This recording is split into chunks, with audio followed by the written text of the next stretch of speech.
এই ডিমের পাকোড়া রেসিপিটা যে এত মজা হয়েছে আপনারা বাসায় ট্রাই না করলে বুঝবেন না। আজকে আমি আপনাদের সাথে এই মজাদার ডিমের পাকোড়া রেসিপিটি শেয়ার করব। আমি নিয়েছি 2টি ডিম। এখন এই ডিম সিদ্ধ করে নিব।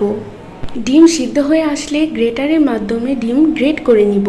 এরপর ডিমের উপর দিব পরিমাণ মতো পেঁয়াজ কুচি, মরিচ কুচি এবং ধনিয়া কুচি।